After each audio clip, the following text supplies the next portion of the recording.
Hey everybody, this is our second episode of the Z Ghost Chat series. I'm trying to figure out how to do that with my hands, so, you know. Anyway, tonight we have a special guest, actually two special guests. We have on the phone with us right now, Ghosthunter Dan Norvell and David Norvell. And we're really excited, they're great friends. And we're really happy that they decided that they could come and do this with us. But they ain't friends. They're brothers. They're my brothers. Yeah, you know they're brothers.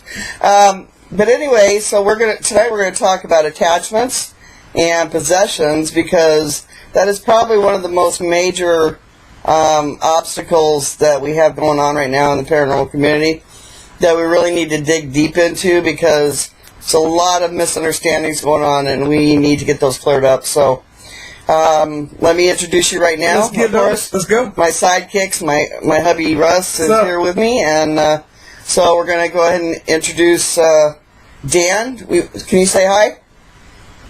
Hi guys. And David? How's it all going? All right. Now, if nobody would know, maybe some of you do, we had a radio show, I don't know, it's been a few years back now.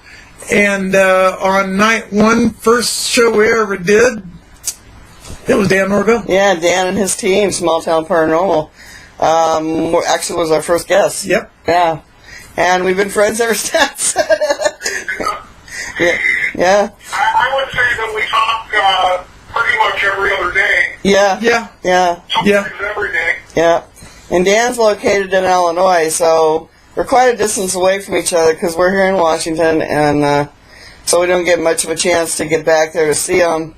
We're hoping that we can get them to come out here sometime to see us, because I think they'd really enjoy themselves. Sure like to. Yeah. We're looking into that trade trip. Yeah.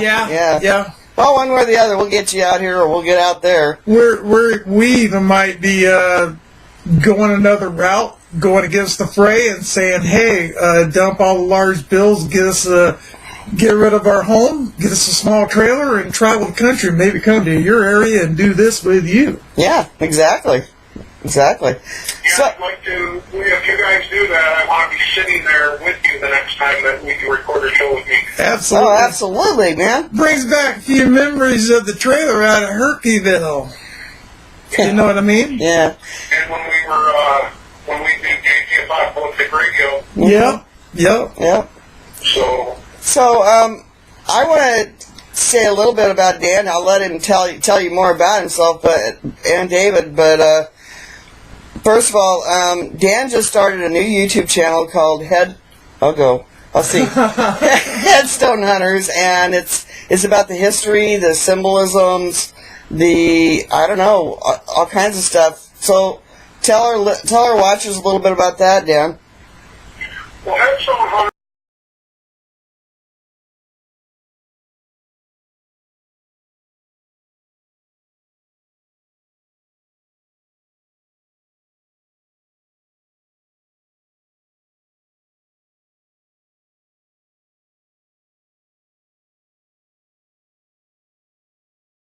is a brand new YouTube series.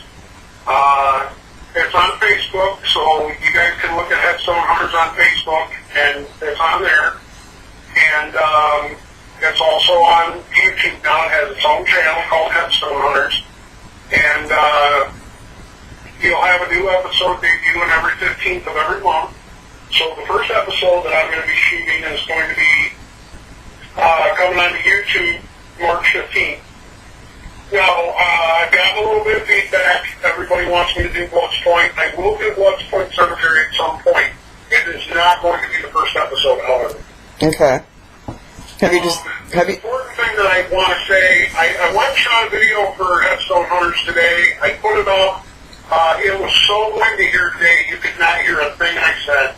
Yeah, same thing here. I'll take the video back now. Mm-hmm.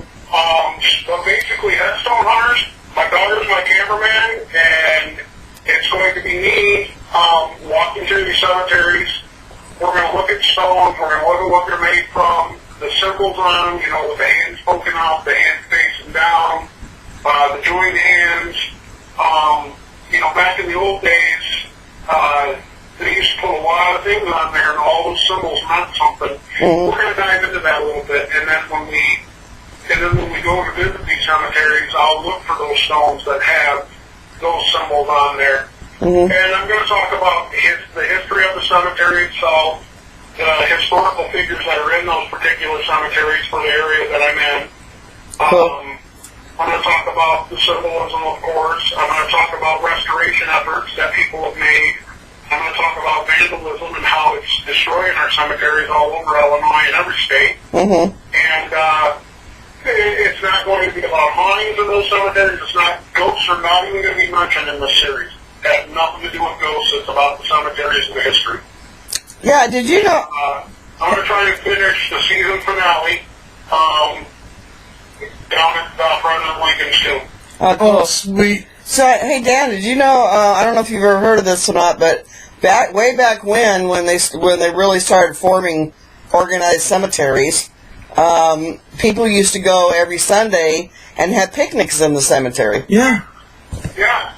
Well, cemeteries were meant to be visited. Yeah. And that's what a lot of people don't realize is that those cemeteries were set up. They used to put picnic tables and everything in the cemetery. And as a matter of fact, right over in Sycamore, Illinois, at Elmwood Cemetery, there's a big pavilion in the middle with picnic tables, and there's people that jog, ride their bikes, sit there and have picnics and stuff. And people think, God, how morbid to be surrounded by dead people. No. No. The idea behind cemeteries was they were meant to be visited. You were meant to visit and remember the dead that had come before you. Right. And in this day and age, everybody wants to look at the dark side of everything. That's the reason we're showing it tonight. Right. And it's not always about that. Not everything in life is morbid. Over in Japan, they still do that to this day. I mean, there's picnic tables at all their cemeteries. I mean, you see whole families out there every Sunday. The other thing is cemeteries, especially in Chicago. You guys got to see some Chicago cemeteries back here. Yes. Awesome. Look at the artwork. I mean, look at beautiful. The statues and the artwork that went back into cemeteries way back then. Yeah, absolutely beautiful. What was that? What Rose Hill's the mausoleum? Oh my God! The mausoleums and the statues and everything. I mean, Just beautiful. You have to go to an art museum. All you have to do is take a stroll through your local cemetery to see that stuff. Exactly. Well, I walk through cemeteries now because I'm a paranormal investigator like you. But, I look at it now and it's so sad. There's so many people out there and nobody goes to say, hey, we remember you. Well, I want to find the more passionate people. Like, we're magnets. Me and Sandy, David, Dan. Us can't talk tonight. It's okay. It's our overwhelming passion for history and the preservation of history and remembering those who have gone before us. Yeah, absolutely. Absolutely. My partner in crime, Larry Eisler, who isn't with me tonight, of course, but he and I were going to take a class, and there's a certification in the state of Illinois that you can get that makes you cemetery death restoration. Oh, wow. Oh, wow. I did not have the time. It's a very demanding class. It's a 3-day event, and I just don't have the time to take away from work. And the lady who was going to teach us was going to do it for minimal money, and I mean, I really wish if it would have been at a different time, I would have been able to do it, because Larry had the time and I just didn't, and we wanted to do it at the same time. Right. But, you actually get certified in cemetery and headstone restoration, and you do it the right way. And she's very good at what she does. And I'm not going to say her name because I don't know if she wants to be talked about on radio shows or YouTube shows or anything like that, so I'm just going to leave it at that. But That's good. She's very good at what she does and very passionate about what she does. Awesome. There are people like that around the United States that do care. Yeah. SavorGrave.net is a great place to go and look at stuff. Yeah. The Once Point Cemetery page that I had on Facebook, I used to post pictures on that all the time. I haven't went out and done cemetery stuff in so long. I'm really excited to get back to it. I mean, I just want to share with everybody what I see when I walk into a cemetery. And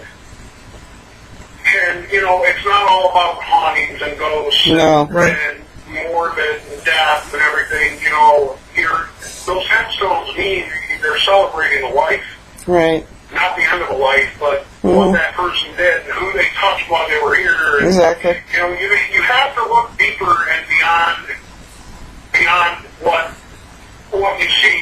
And, that's some of the problems with ghost hunting today is, you post a video and you got 3 million people, where are the ghosts, where are the ghosts? Yeah. And you guys know as well as I do, if you did an actual investigation, it's a lot of hurry up and wait. It is. You guys know that. I mean, oftentimes you don't hear or see anything. Right. It's a lot more. Like 4 or 5 times before you even get a K2 a day. Yeah, it's a lot more wait than hurry. Yeah. As a matter of fact. Yeah. Well, people watch ghost hunters and ghost adventures. Well, they don't realize those guys spent 40 hours in that location and they got, certain EPs and this and that and the other thing. Yeah. And, what they're squeezing into our show is highlights of 40-hour, a 7-day investigation. Right. And those guys do that because that's what they're paid to do. Well, I can't take that kind of time off work. Good Lord, no. I don't know many people who can. Well, and then you got to consider that they run normally, even for us back in our day, when we were at our height, run 6 cameras. Yeah. 4 to 5 hours. Well, geez, right there, you're Times that times 4 or 6, however many stationary cameras you got. 30 hours of stuff you got to look for. And Right. then the audio. Yeah. And I mean, And photos, that takes a lot of dedication to sit there and watch because I'm telling you, when you stare at a door for 2.5 hours and nothing happens, you damn near go cross-eyed. Yeah. Yep. Or you fall asleep. It's tough. Yeah. But anyway, since we were talking about cemeteries and stuff, tonight we wanted to really talk about attachments and possessions and the difference between the two. Attachments, if you don't know this, and there's a lot of people that really don't, attachments means that a spirit or ghost has attached itself to your energy and is basically piggybacking you wherever you go. Yeah. Whether that's home, school, business, work, wherever. It can go wherever you go. A possession is more critical because the entity or demon will actually get inside you and play havoc on your life. And that's basically what the difference is. The other big difference is an attachment, the ghost, they were once human. Yes. Demon was never human. Yes. It has always been, and by definition, a demon and an angel are defined the same way. Neither one of them has ever been human. Exactly. One's good, one's bad. Right. So you don't want to be, you don't, I mean, anybody who thinks that good and evil is in that battle every day, right now, even in today's world, all you got to do is turn on the news and you know you're wrong. Right. Yeah. It's different. Yeah, well, the thing is you cannot have one without the other. There has to be good and there has to be evil to balance this world out. And things happen. And everybody knows that this show is based on the fact that we are trying our best to get information out there about the dangers of the paranormal and, paranormal investigating, basically. When you go into any location and you don't protect yourself, you say, "Oh, nothing bad can ever happen to me," you are sorely mistaken. Think again. Because I'm going to tell you right now, the guy Dan, that we're talking to right now, had a very interesting situation happen to him. What was it, about 2 or 3 years ago now, Dan? Oh, God, guys, it was right after I met you. Yeah. Well, no, maybe. I mean, I've had more experience with attachments in my short tenure in the last. When did Small Town Paranormal come on the scene, Dave? In 2009. Yeah, we came onto the scene in 2009 and it's now 16. Right. So, now Dave and I have been chasing spirits since 1996. Mm-hmm. So we were doing that that before we ever came on the scene. So 13 years he and I were doing that. And we had this big old clunky VHS recorder and Right. film cameras, and we never even did EVPs, Right. All of our EVPs were right on the VCR. Uh-huh. So that's how he and I did it. And then, in 2009, we decided, you know what? We got a group of like-minded individuals, and we got together, and we made a team. And it wasn't like Dave and I weren't experienced. Right. And we had Patty, who was sensitive, and she helped us along. And after we met you guys, how many times was I on the phone with you guys getting, your insight into things? So, Right. Yeah. with the first attachment, which I talk about in great length in my blogs on my website, which is www.ghosthunternorvell.weebly.com. You can go back to my blog archives and read in depth about one attachment that I dealt with on one of my clients. But the first attachment is I got it from a graveyard.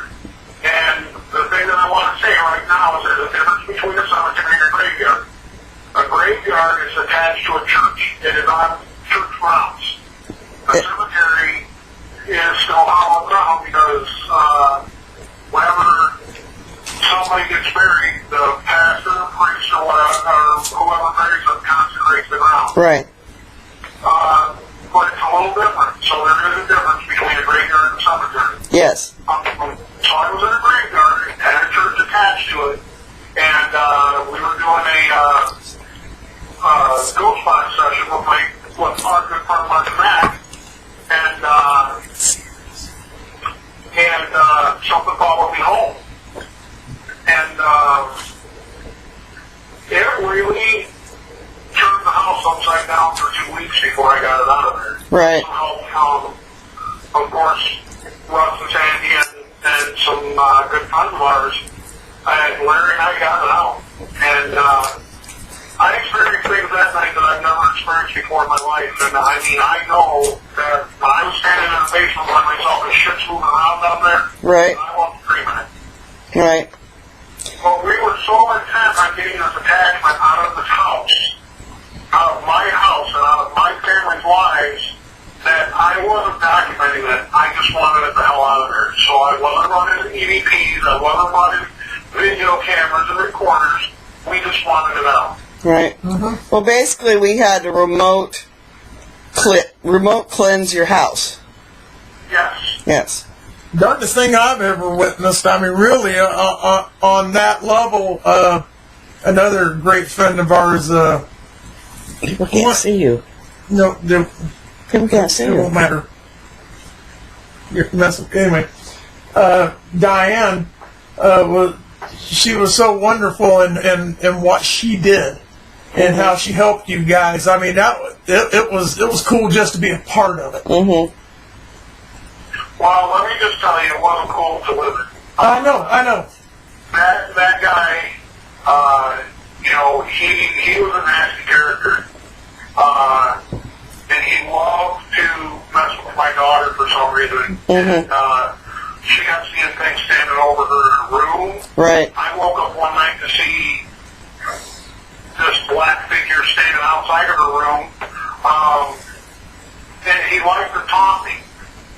And I remember telling you guys, one night I was talking to you guys on the phone, and I was standing out in my backyard. My kids had a swing set at the time. Well, one of the swings started moving by itself, and it kept getting faster and faster, and the other one was completely still. There was no wind. Mm-hmm.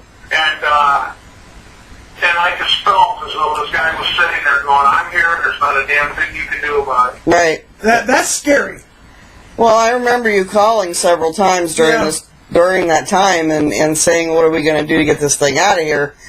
And then finally we just, I got hold of Diane, and we, between the two of us, we kind of talked you guys through it. And she actually has the ability to remote view herself, or basically her soul. Yeah. Kind of like astral travel, her soul to wherever she needs to be, and she actually had war with that thing. Yeah. You can actually hear a physical fight happening on my front lawn. That's crazy. In my house. I mean, everybody was out of the house. You guys remember? I remember. Yep. I mean, it sparked into my... Everybody was out of the house except for Larry and I, and there was shit moving around in my house. Right.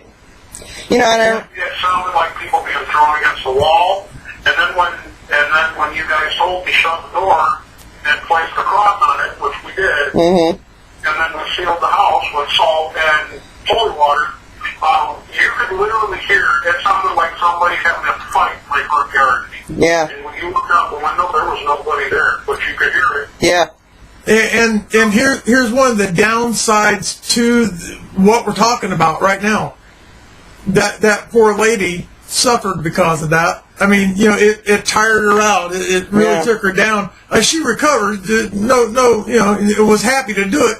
But that's what it does to our bodies. That's what I was talking about on the last episode, was that when I go into a location, it takes me a good 3 days to recover. Yeah. Because it drains everything out of you. I mean, literally. And so Diane, actually, it took her a week to get through this. I mean, she was in bad shape after that. Yeah, and God bless her, because I'll tell you what, without her, we would have never got that nasty bastard out of there. That's right. Yeah, she is. She's one of the real deals, and she's a very loving person and willing to help in any situation. Great friend. We love you, Diane. Love you. Yeah, oh yeah. Definitely love Diane. But now, since that happened, I've done battle with these things about 3 or 4 times. Yeah. Let me set it up. Let me set it up for you, Dan. I consider myself an expert, an exorcist, a cleanser, or anything else. I don't do house cleansings. I don't do cleansings unless there's somebody in immediate danger. Right. Dan. And for the same reasons as what you guys just said. When I did battle with the attachment on my client of mine that you guys helped me with, and a number of people actually helped me with that, but it was my battle. Yes. For 6 to 4 days. Yeah. Yeah. I literally had to take time off work because that's how sick I was. Because So when Russ tells that it makes you physically ill, it makes you physically ill. yeah. Let me I laid in bed for 18 hours straight Hey, Dan. and slept. Yeah. And I woke up and it was like the flu. Now some people can say, "Oh, well, you probably just had the flu."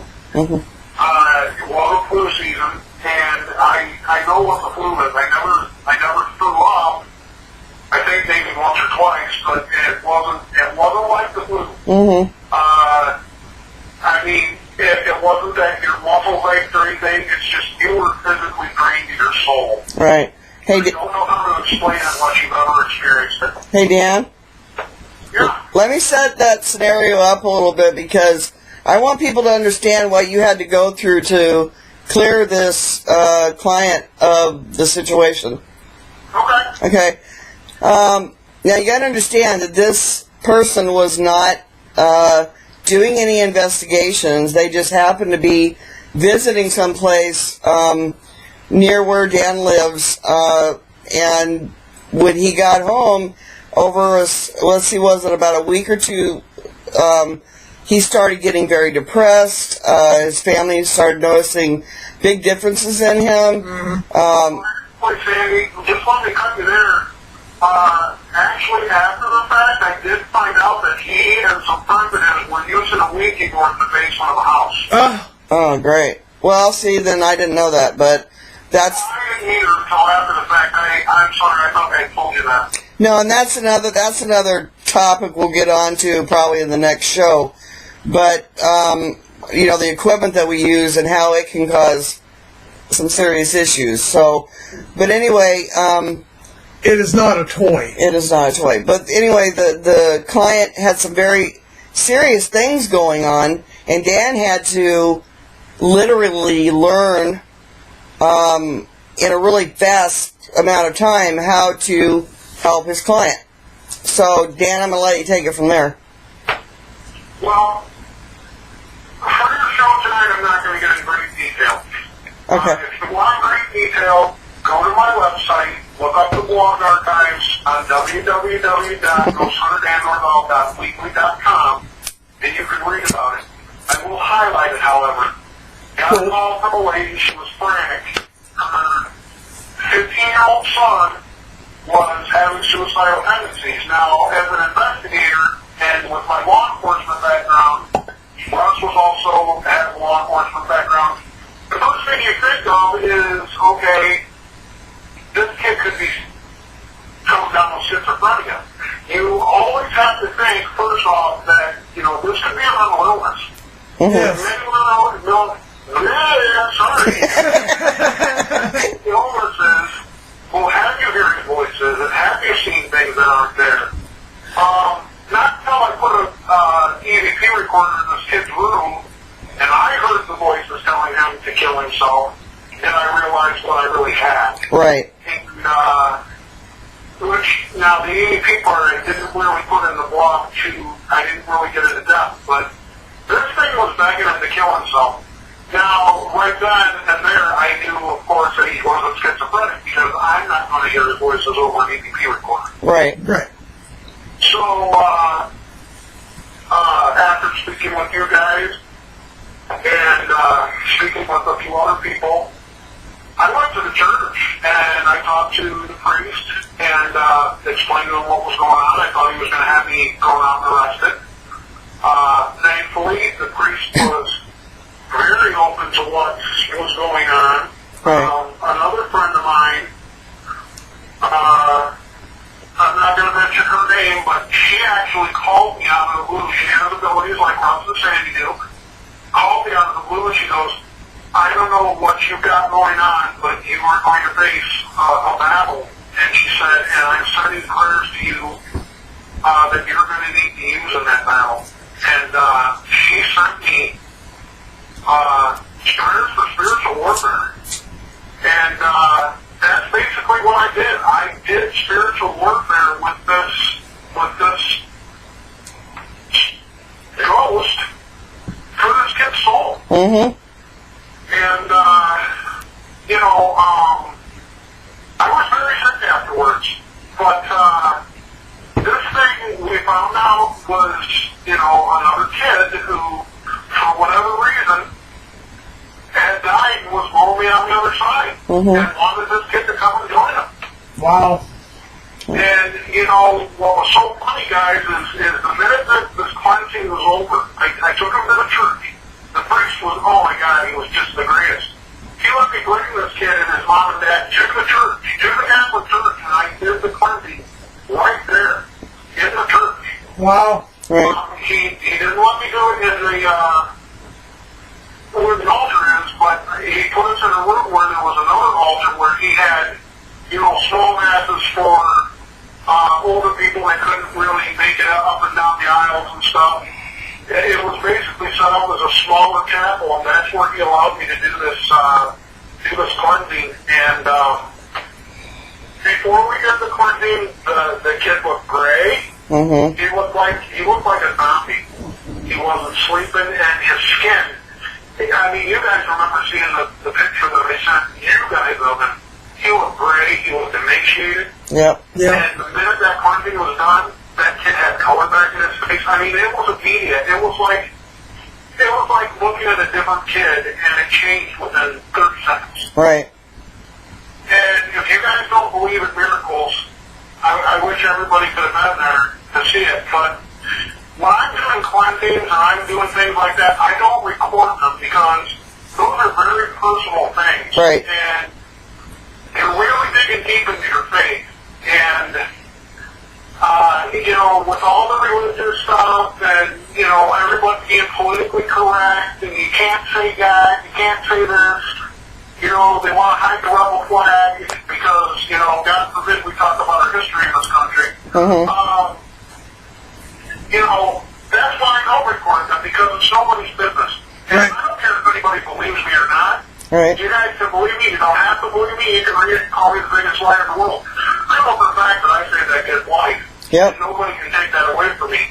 And I've probably done more spiritual warfare with these things than most ghost hunters have. Right. I've often talked to you and Rob, Sandy, and said, I don't believe I've reached my full potential. Right. And when I do retire from work, this is something I may do full time. Mm-hmm. I don't want to go and pair up with a priest and be there. I don't want to document it. I want to be there to help them with my faith.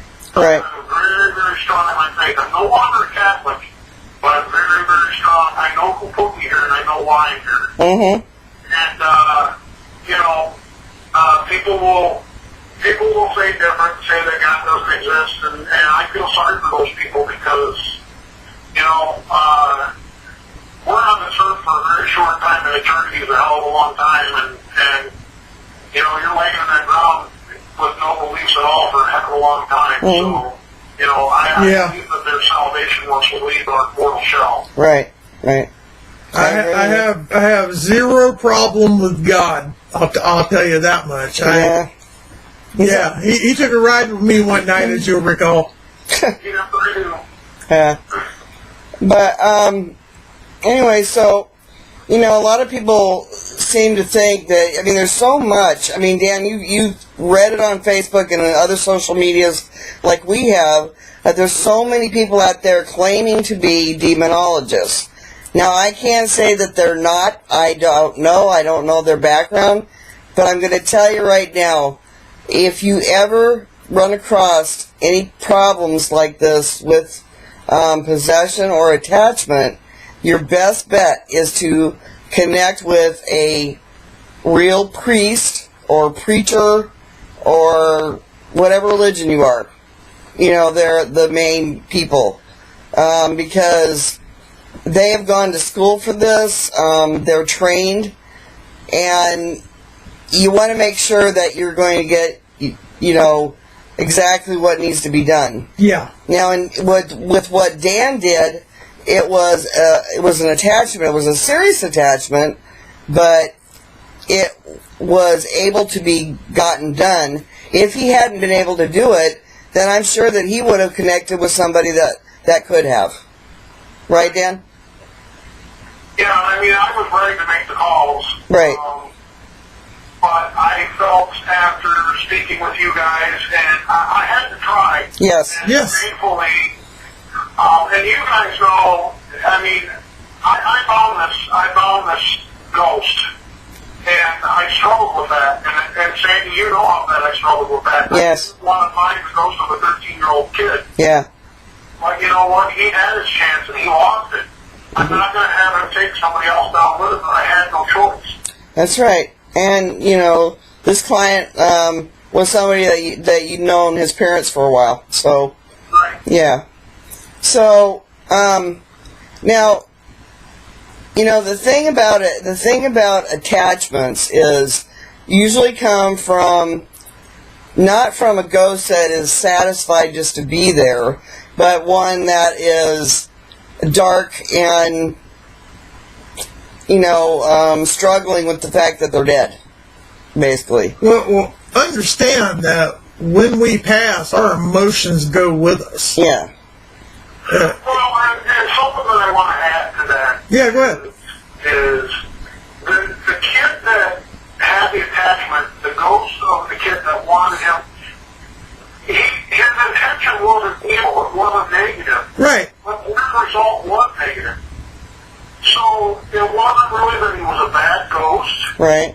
He just longed to have company, and that the after effect of that was going to be a very negative thing. Right. So, oftentimes people that are doing evil things don't realize that they're doing anything wrong. Right. Exactly. He's with this kid, and I told the ghost, I said, you have a chance. I'm going to let you walk away, and if you don't, I'm going to find you and send you away. Right. And he didn't want to let go, so guess what? I had to find him. Yeah. Yeah, you got to. And the thing about it, guys, is that if any of your viewers go and read my blog,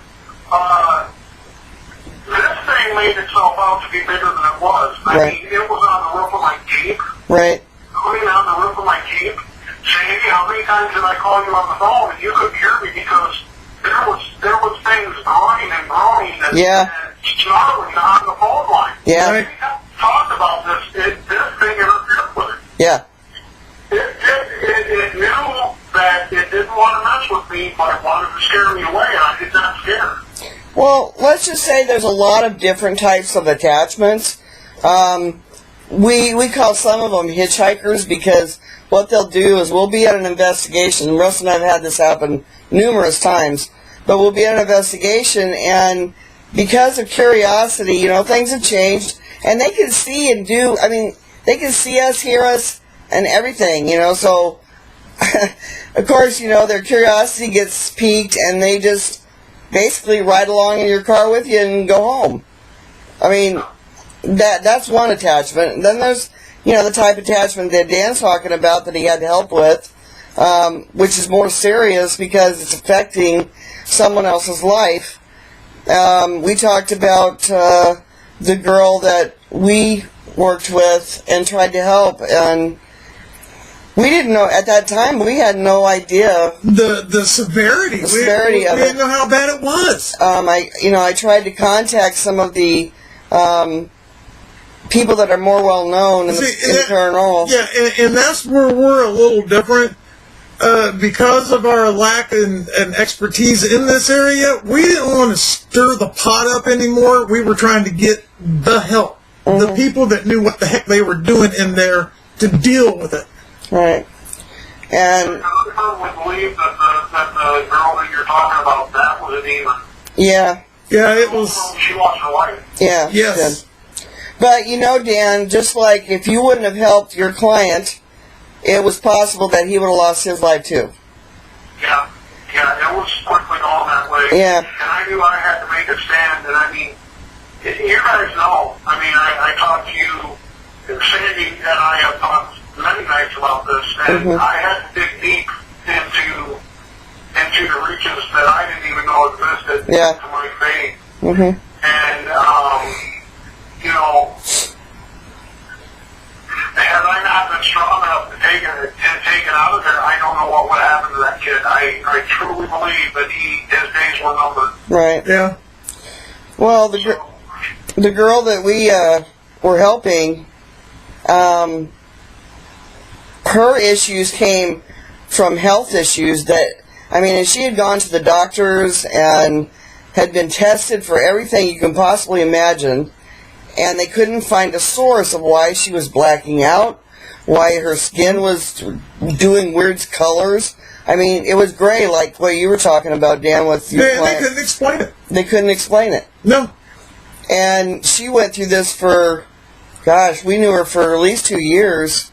And then finally, you know, we got the word. We got the word that, you know, she had passed away. And it broke our hearts because this was like a kid to us, you know, because, you know, we're older. So, I mean, she was like a kid to us. Like, you know. One of our children. And it took me a year to even think about getting past it. Because I was blaming other people because, you know, nobody called me, nobody emailed me, all that stuff, and it wasn't anybody's fault. No.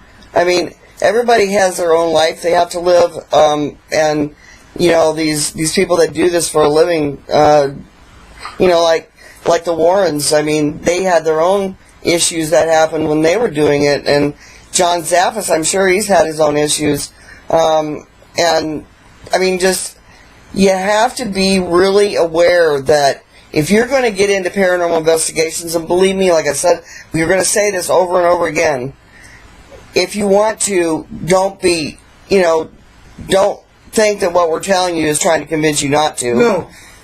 But what we're trying to do is make everyone aware that you have to be overly cautious. You're not only dealing with physical problems, I'm not talking about personally, but like buildings, you have to worry about structures and if they're rotten, if you're going to fall through a floor or fall down stairs that are rotten or whatever. And believe me, I've climbed up collapsed stairs to go into a room that was reportedly haunted. Yeah. Nobody else wanted. I was willing to take that risk. Yeah, but see, you got to be willing to do that. You got to be your head too, though. Yeah, and you got to be, and you have to be willing to take the risk that you're going to bring something home with you to your children.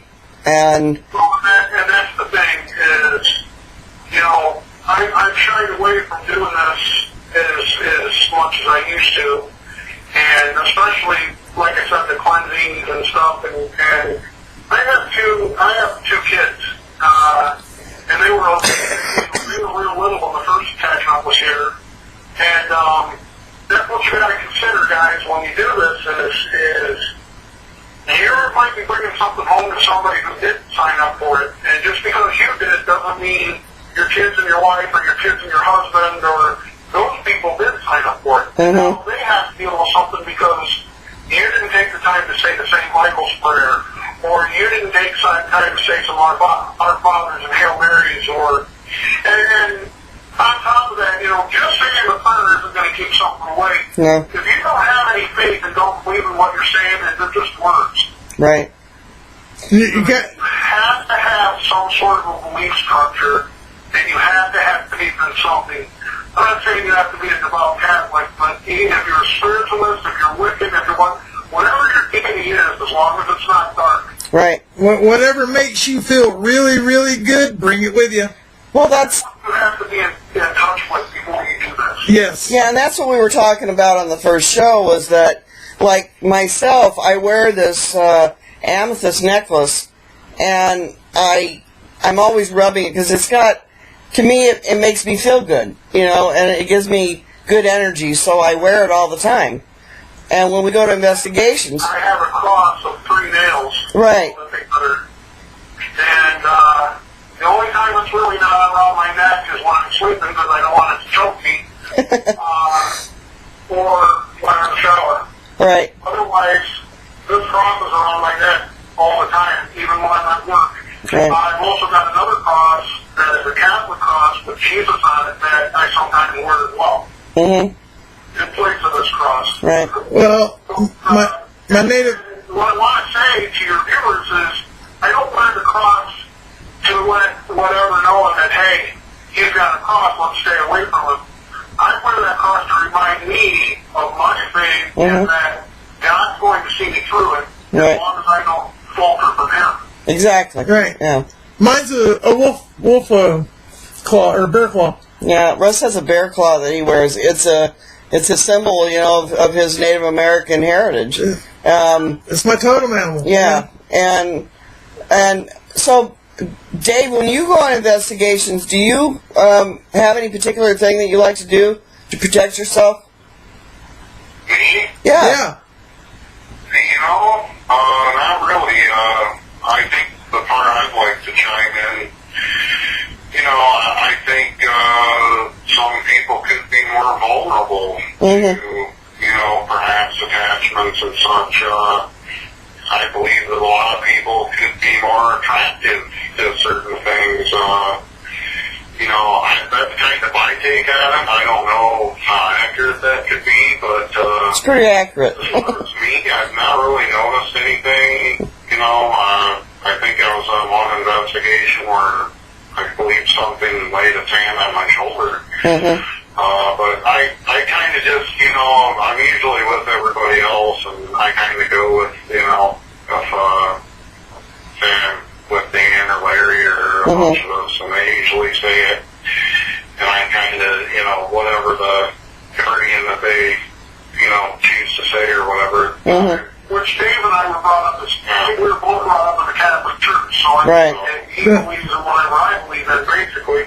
And I just kind of go on with that, but, I do. I believe that certain people, I think, could be more vulnerable to attachment. I think that some people exactly are, I think that you could be walking through, say, a haunted location or a cemetery, for that matter, or, it's a group of 10 people, it might be a potential that, whatever they're watching could say, hey, that person right there, I think that that's the one I want to follow because they don't seem as, they seem more vulnerable. Right. That could be, a scenario that I've kind of thought of myself. It's almost like a wolf hunting down the weakest deer. That's it. I think if if you're going to go out in the cemeteries, if you're going to go to haunted locations, I mean, you kind of have to be like a knight, right in there, and kind of, be guarded, but be, Mm-hmm. And I think that whatever could be potentially watching you might notice that. Right. Well, this one here might not be as easy of a mark. It's true. I don't think that it's for everybody. Right. I think that there's certain people that can, go and do an investigation or many investigations or, do whatever. And they probably fill that bill quite well. Others, I don't think that they, some people definitely should probably not. Right. I think that you can usually find that out pretty fast. Mm-hmm. Whether you're cut out for it or not, so to speak. Right. And you know what? You made a good point, Dave, that I'd like to talk about here for a second. If you've ever talked, those people that are watching, if you're into the paranormal or you're not, the thing is that if you have an immense amount of fear, or you going into a situation that scares you, be very cautious, because from what we know so far about paranormal and the ghosts and things, fear is like your worst enemy when you go into a location. It's candy to them. Yeah, it's because they can kind of feed on that energy, and it makes them that much stronger. And if they get stronger, then they can actually hurt you. I mean, if they want to. If you frustrate a ghost enough, it's kind of like if you walk up to somebody on the street and say, you're a dirty, rotten so-and-so, that person's probably going to punch you right in the face. Well, I've had it happen with myself. Yeah. I've felt at times I shouldn't go to a certain location, or, I believe that there's one location in particular that you guys are aware that I did not attend. Mm-hmm. That was just for my own, purpose. Yep. It seemed to work out good for everybody else. And I know that. I mean, it's kind of like, I kind of know going into it, it's like, maybe not stay, or maybe this just isn't the right time. Right. Yeah. I think some people need to be aware of that. If something doesn't seem right, maybe you should back off of it for that time.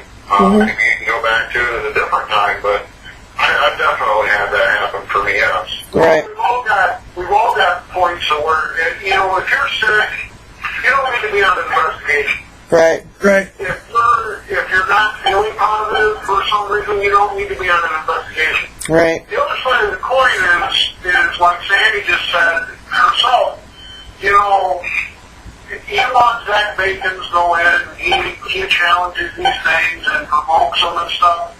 We never provoke. And the reason I don't is because, stop and think about it. Do you want to be called a dirty SOB or pussy or, Zach, come and fucking hit me, blah, blah, blah, blah. I'm sorry, I shouldn't be cussing on the show. It's okay. Those things are said. And stop and think. Do you want to be talked to like that? So some ghost that's hanging around, or some spirit that's around, do you really think you're going to get any reaction from them other than something negative? Yeah.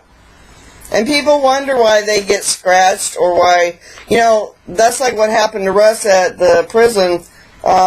He wasn't doing anything other than investigating, and there was someone else in the background that was kind of promoting the frustration and the aggravation. It seems that the physics, between our reality or our world and what their reality is in their existence, when it comes to being able to move things and hit you or whatever, they are very powerful. Yeah, they're very capable.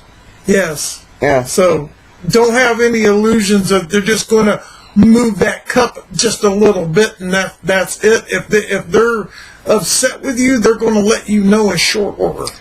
Well, the thing is if you go into an investigation and you do it the right way by just asking questions that you may get answers to, that's good. Well, I was a victim of circumstance. Yeah, and Russ was a victim of circumstance, and I'm sure Dan and Dave have had interesting circumstances where someone else was doing something and they were in the wrong place at the wrong time.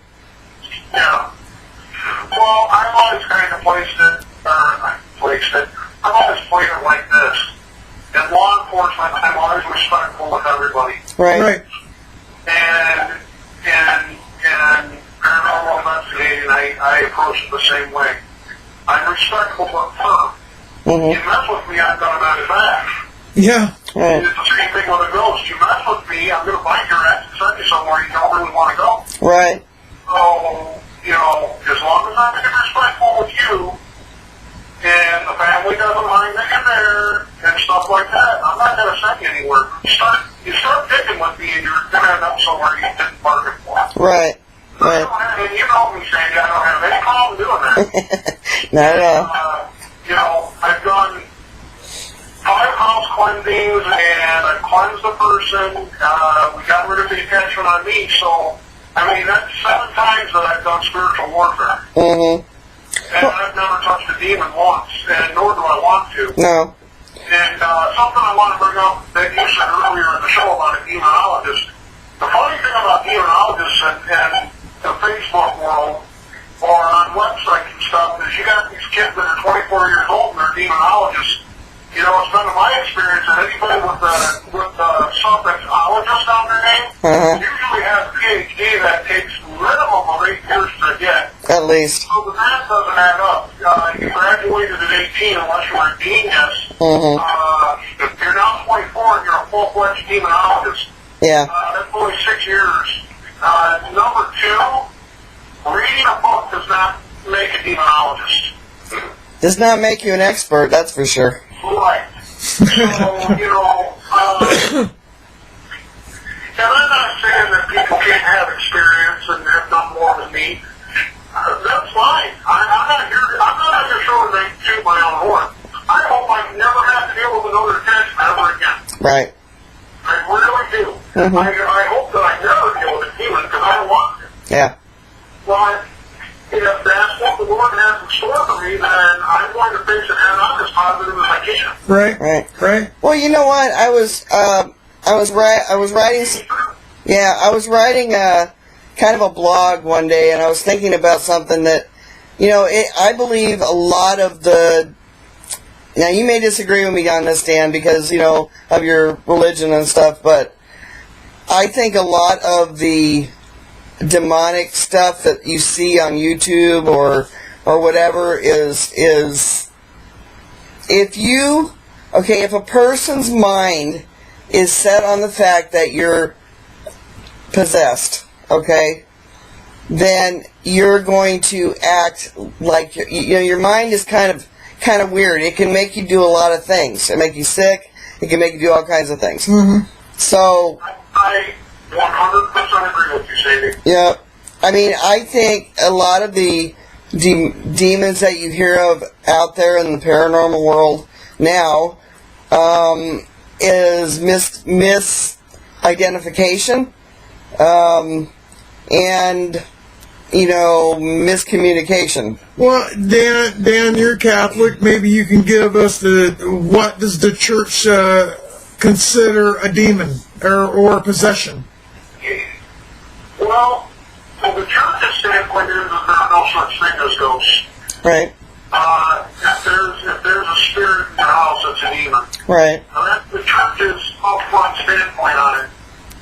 Now, off the record, many of the priests do believe in ghosts. Mm-hmm. In fact, the priest that helped me with the attachment with that boy, he told me, goes on the record, I have to tell you that anything that is promoting anything negative in somebody's life is construed by the Catholic Church as a demon. Right. Off the record, he goes on saying that I do believe in ghosts and I do believe they're there. Mm-hmm. In a human form. But in order to get an exorcism, you have to meet certain criteria that the Catholic Church, these things have all taken place. And a lot of times it takes, sometimes 18 months for the Catholic Church to even say, okay, fine, it's a demonic possession, we're going to do something about it. As the girl you guys talked about, 2 years later she was gone, Yeah. I mean, you mess around for 18 months, and I watched a documentary on exorcisms, and one of the priests on there said, exorcisms are at an all-time high right now. Mm-hmm. And the interesting thing that this priest said, he said, is when I go in to perform an exorcism and I talk about Jesus, he said, and the room started shaking, and he said, I've witnessed levitations, I've witnessed things be thrown across the room.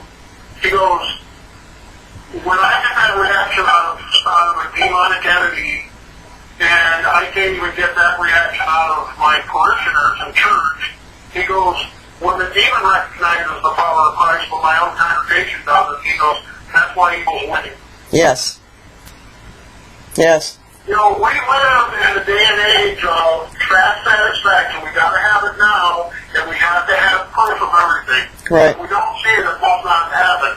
Right. Well, I'm here to tell you right now, if you have no belief in something, I'm here to tell you right now, you better never go on an investigation or a ghost hunt or anything, because you will be the one who comes home with something. Yeah. You'll either get scratched. You see that with a great amount of certainty. Right. You'll get scratched, you'll get pushed, you'll get your hair pulled, you'll see one, you'll see a ghost for yourself. It could be a major amount of different things, but Dan's right. I mean, if you don't have faith or belief in something, don't go on a paranormal investigation. Because you're definitely going to be the one that's Yeah, it's going to wind up bad. Yeah. Because we've taken people on investigations, and they said, I remember this one guy, he said, I don't believe in ghosts. Then why are you here? Yeah. Because I want to prove to you guys that they're not real. Oh, okay. We've been doing this for 35 years, and you're going to tell us that they're not real? One night, Yeah. And so, guess what happened to him? He got scratched. I mean, his back was just scratched. Nobody around him. You set yourself up. Yeah. I mean, they can feed off of that. I have chronic back pain, and from everything in the world's happened, in the past. But when I go on an investigation, they seem to target that. Yeah. They already know. I mean, if you got an weak injury, back, yeah. something like that, if you're emotionally, unstable coming in, something's really on your mind, and your mind ain't on what you're doing, you're setting yourself up. Mm-hmm. Yeah, it can happen. Well, everybody has depression to a certain extent. Yeah. Clinical psychologists or even a therapist or anybody, if they had time to sit and examine each and every one of us, they could label each and every one of us with a mental illness. Right. And that's not what I'm getting at. But if you're really depressed about something and something's weighing on your mind, you need to take care of you before you try going and taking care of somebody else. Right. And if you can't do that, then you need to go and put those people in touch with somebody who can. Right. The other thing I want to say that is if you are going to attempt a quarantine, or if you're going to try to get, some resolution for somebody who's having a bad time, Sandy, you remember the family that kept calling me and you and everybody else? Yes. I think it was just because they wanted ghost hunters in their house. Yeah. But they didn't want to take part in it. Uh-huh. The husband was all the way out on the left wing, and the wife, she just wanted us in there, but they didn't want to have a united front to battle whatever. Hopefully something was in there, but what better feed around that this thing has than a husband and wife that didn't agree on anything and were constantly arguing and didn't want to take a united stand against it. Mm-hmm. If you've got that situation, and ultimately, I don't like to walk away from people, but I walk away. You just remember, I struggled with it, and I walked because, think of it as pissing upstream. You're never going to ever make any leeway. Right. Because whatever you flush out of the house for the night is going to be back the next day because they allow that. Right. Yeah. Because they're not willing to change the way they're doing things.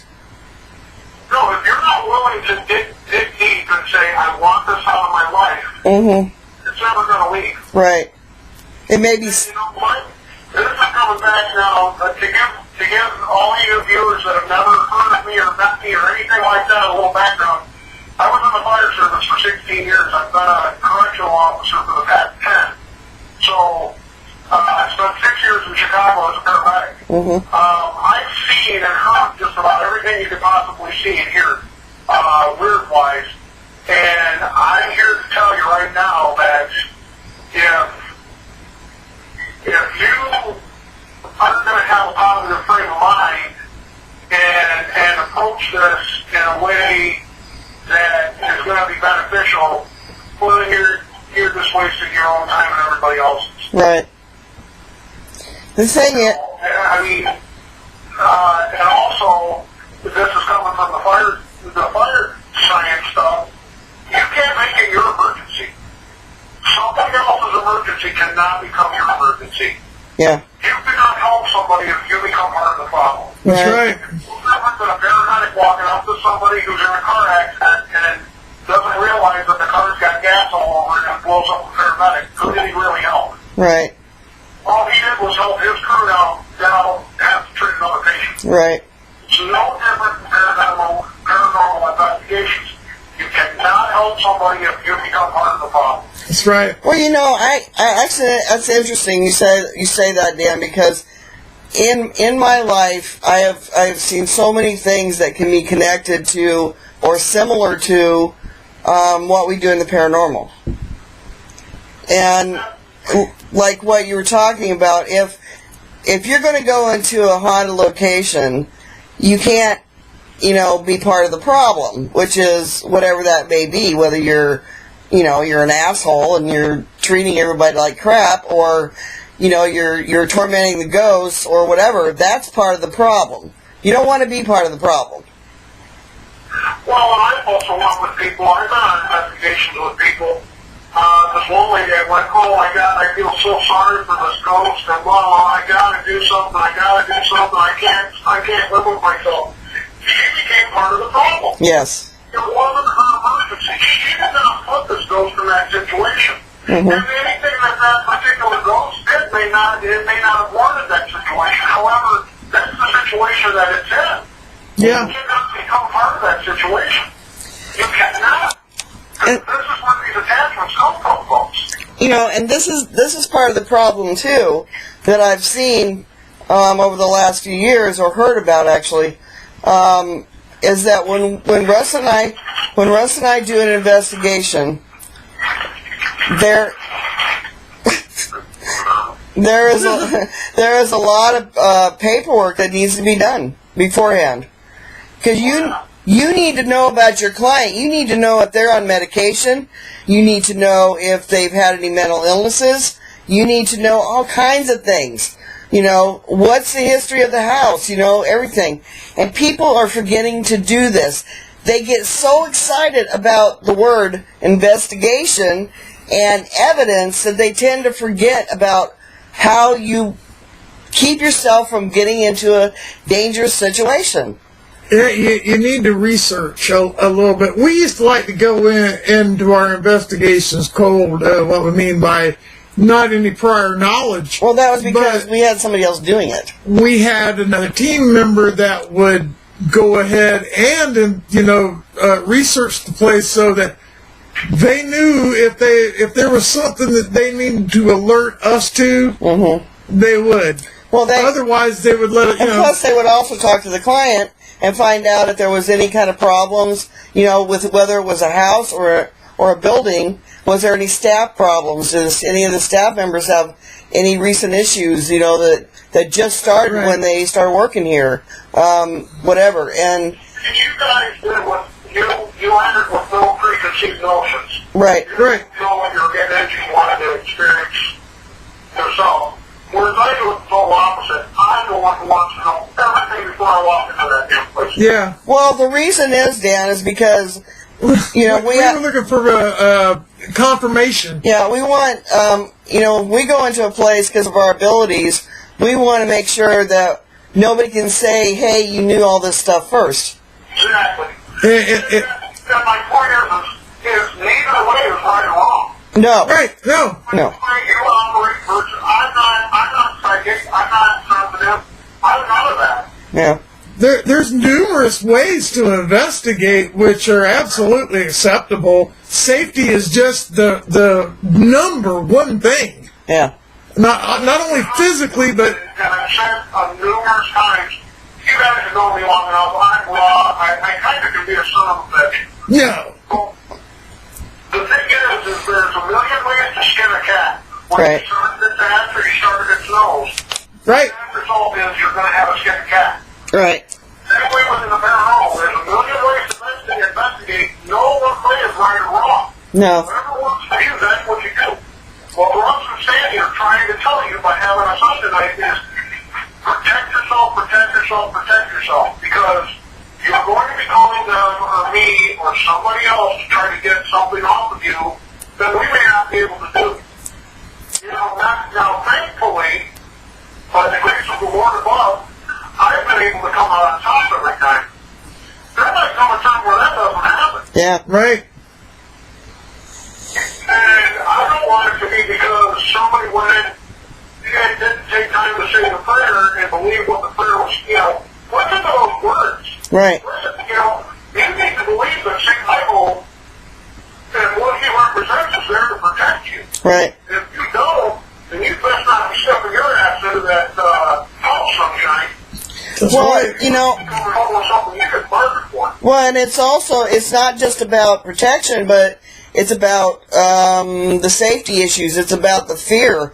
You know, Russ and I used to tell people that would go with us on investigations, not only team members, but like visitors. You know, sometimes we take people along with us. Yeah. Is that when you get to that front door, check your fear at the door. Yeah. Because if you don't, you are, you know, taking the risk, like I said, I think we said earlier, you're taking the risk of the ghost or whatever attaching itself to you because you're vulnerable. Yeah. Yeah. And on the purpose, you make yourself vulnerable. Right. You know, if you, and it's a natural fight or flight. I mean, we're all chemically pumped up this way. It's the fight or flight response. Right. You're going to get scared. What Sandy's really hitting on is there's going to be a certain amount of fear, but you cannot let it overwhelm you. Mm-hmm. You've got to check it at the door. Right. Put all that crap behind you, because if you don't, you might as well just have a big bullseye in your back and say, attach to me. Mm-hmm. And that's what's going to happen. I think that Dave was very, very right in saying that, you know, look at nature, guys. The wolf always goes after the weakest animal, the weakest deer. They always tell the weakest or the sick of the pack. That's right. That is something that is ingrained in everybody. That is animal instinct that's in every one of us. Just because you die in your nose doesn't mean that change. Right. You still have that animal instinct to go after the weak. And if you're going to be the weak one, guess what? You're going to be the one who gets attached to. And something else that Dave was talking about too, is like that one investigation that he decided not to go with us, but it was because he didn't feel, you know, he felt bad, you know, there was something that felt bad about it to him, so he didn't go. Smart man. Well, that's the thing. Everybody has intuition. They just don't use it a lot. It's a lot like common sense. If you feel like when you're heading out the door to go to an investigation and you feel like something doesn't feel right, don't go. I mean... Yeah, tell that family that you're going to have to reschedule or you're going to have to get somebody else to do it. Right. Because your angels or your guides or God is trying to tell you something. Listen. Open your ears and listen, because I'm telling you, there's so many things that we are going to be covering on this show, because I have seen some things over the last 5 years or so that make me cringe. Mm. I mean, Russ and I... Even mean, you know, that you can't even do it at a later time. It's just, you know, if you get that notion, I mean, even if you show up somewhere, I think, you know, and you're just like, hey, this isn't for me tonight. Right.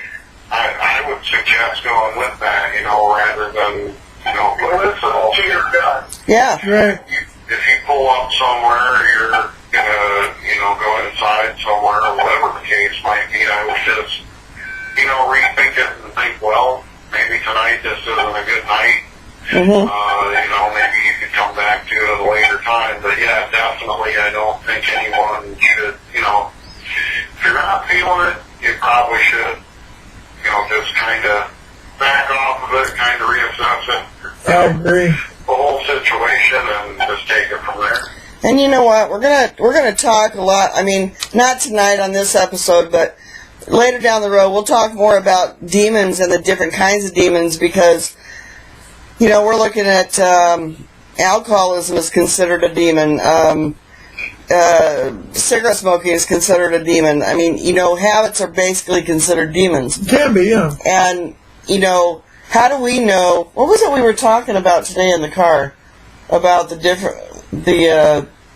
were talking about demons. If they compete for, say you have a demon that is expelled from someone or is contested, and they're made to leave, does another demon see this and want to conquer that person? Yeah. Or just because the demon leaves doesn't mean it's been destroyed. Exactly. Right. Move on to somebody else. The thing that I want to say to people is that, from the study I've done, and this is my opinion only, so the interpretation of the study that I've done on demons take their time because they have eternity to get you. Absolutely. And with an attachment, a ghost tends to move faster because sometimes they have no concept of time, but a ghost was human, and it's a human trait to want everything now. Mm-hmm. Right. It has to happen now. Right. Ghosts have to make themselves known and start trying to turn that turmoil right away. The demon takes the time and calculates it out, and it's in no hurry because it's not after your physical body, it's after your soul. Right. It has hurry to get to the soul. Right. And it will eventually destroy your life. Yes. Where an attachment will not necessarily take its time. It will like Dan said, it'll happen quickly. Things will go bad real fast. I mean, like, your financial situation, your job, relationship, you name it. It can affect anything. It's going to happen, but they cannot necessarily kill you like a demon can, but they can get you to the point where you want to kill yourself. Yes. Now, I'm just kind of curious why I had an episode where we were at a graveyard. Yeah, we started talking about this last week. This particular one of the particular persons that were buried up there apparently decided to go for a ride with us and actually inside of Russ's body. Inside me. Because when I got into my rig, and I mean I'm professionally trained driver. I've been driving quite some time now, and when I got into my rig, which I'm very familiar with, and started going, I tell you, it was like I could not drive. He couldn't figure out how to steer. I didn't know what anything did. It was so weird. I'm serious. I thought he was having a stroke. And then when at the end of all this, when it was pulled back to wherever it had to go back to, I mean, the drain was so bad. It was quick, but it wasn't. It didn't drain me out all the way. I mean, it just knocked me out for a second. Mm-hmm. After I got from behind the wheel and pulled over, but why some of them can stay with you and travel with you, but some seem to be bound. Bound to you. Or bound to the location. You know what? I don't know. Dan, we've talked about this before. Why some ghosts can leave a certain location, others can't. Or they can, but they can't go very far, and they get pulled back to where they were. Right. Yeah, I don't. And Sadie, I don't think we've ever came up with a real simple, tangible explanation for it. No. I mean, I don't know if it's based on that person's faith that they had, or, you know, the fear that they can't find their way back to their mortal remains, or the house that they were comfortable in, or... Yeah. No. Yeah. It's a very good question. It's something that, you know, your viewers need to leave you a comment in the comments below. Mm-hmm. And, you know, give us and say your input. Let them know what you think. I mean, there's no wrong answer here. No. And the only dumb question is the one you don't ask. That's right. And the thing... And you're talking to two people that have 35 years experience that aren't here to call you a dumbass. No. No. Well, and Let them know what you're thinking, and they will answer to the best of their ability. Oh, and please don't misunderstand. Even though all those years are true, yes, 35 years, we are not experts. nobody is. And if anybody tells you No that... experts. Right, and if anybody tells you they're an expert in the paranormal, you know, you'll hear that a lot on TV, but that's because the TV people want you to think that somebody knows everything about something, you know. Yeah, which is impossible. I mean, is Sandy and I and Russ have talked about this a number of times. To prove something in scientific theory, you have to come up with a theory, a hypothesis. Right, It has to be proven in a laboratory setting. right. So those results have to be recorded in a lab setting over and over and over and over and over and over and over Mm-hmm. right. to bring the same result before it can become a scientific Fact. fact. Mm-hmm. Yeah, how many ghosts have you ever had that are going to push a penny for you at your feet one time, let alone 2,500 times in a row? Yeah, No, yeah. it's not going to happen. No. And that's... Until that's going to happen, guys, we are never going to be recognized as a scientific organization or a scientific community because we don't approach it that way. Well, We approach it that way because I don't know of a person, let alone a ghost, that's going to do something like that for you, you know, and in a lab setting. now, we've gone to investigations to the same location numerous times trying to get similar answers or new answers or whatever, but, you know, you're like Dan's saying, you're not going to get a ghost to push that penny or close the door. They're not lab rats. No, they're not. I mean, That's not the thing, guys. Wouldn't it piss you off to be told, can you push this penny? Can you push this? Yeah. Why not? That's why after 1,000 times that spirit or ghost or even a person's going to say, are you freaking nuts? Are you really asking me to turn this light on again? Exactly. Yeah. well, you know what? There's so much that people don't think about when they're new to this field or whatever. You'll hear a lot of people say, "Oh, we do scientific investigations." Well, you know what? Basically, all they're doing is technical investigations. They're using different kinds of equipment to record different kinds of evidence. Okay?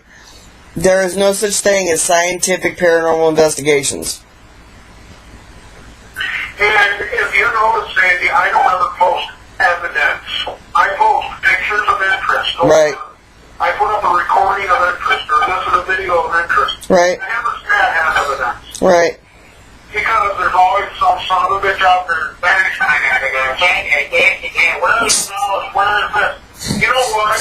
It's like Sandy said earlier. If you don't believe and you don't want to believe and you just want to be a killjoy, why are you even watching us? Right.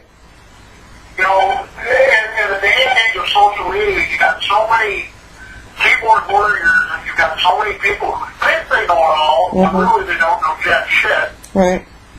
You know, thinking that they're smarter than you, Mhm. and they don't, you know, stop and think for 1 minute that, hey, you know, Norvell and his brother did this for 16 years before they ever had a team. Right. You know, I mean, if you had the 7 years plus the years that Dave and I were doing this before, there's 20 years between us. Right. Coupled with the 35 years that you guys have, you know, I mean, altogether, you guys are listening to somebody with a combined experience of 50 years. Yeah. Plus, Right. Yeah. right here. Right. And we have many friends in the field that have been investigating for a long time. Absolutely. Yeah, you won't get any BS. No. Just facts. We're just going to tell you what we know as of right now. Within our opinion. Yes. In our opinion. You know, this is all our opinion. But the other side of the coin is Larry and I wrote a book on paranormal theories, and we state clearly in the very first pages that our opinion and our opinion only is something that works for us. Yep. It doesn't mean that there's any right or wrong way, you know, and you know, when you guys go out there doing however works for you, just protect yourselves. That's your time. exactly what this show is about. Hey, new investigators, I'll tell you right now, I hope you guys are the ones to come up with the most solid, no way unrefuted evidence. Anybody can say anything about it. And I know what's coming. Safety. Be careful. Protect. Man. Safety. You talking stranger danger? You got it here. There. Think of it when, you know, I was in the fire service for 16 years. I didn't go on the fire without my protective gear on. That's right. I didn't go and treat patients without water. I don't go into my job without my gear on. Right. If you're not going to do your job without protective equipment, why would you do this hobby, which oftentimes becomes a job, without protecting yourself? Exactly. And for me and Russ, it has been a job because we've been doing it so long that we have a real passion for this. And we were all part of the small town paranormal family. It became a second job for me. Yeah, it certainly did. And that's anybody who thought that the family was that, they had it all wrong because that's not what it was. This was not work for people to lean on each other that were like-minded, and it turned into something. Well, that's a whole other show. Yes. Yeah. What I'm saying is, you won't go in to do something without protection. Like if you're going to use a grinder in your garage, if you're going to use eye protection, you're going to protect your hands. Why would you not try to protect yourself going into a paranormal investigation? Right. Use common sense. It just does not make sense to not protect yourself. Right. Exactly. You know, Dan, I want to thank you and Dave for coming on tonight because it helps when we have even a third and fourth opinion about what's going on out there. I mean, there's so many people that it worries me to death every time I think that they're going out to do an investigation without possibly understanding what we're talking about tonight. You know. It happens every day, and I thank you guys for what you're doing. I'm 100% behind it. I think it's a great thing.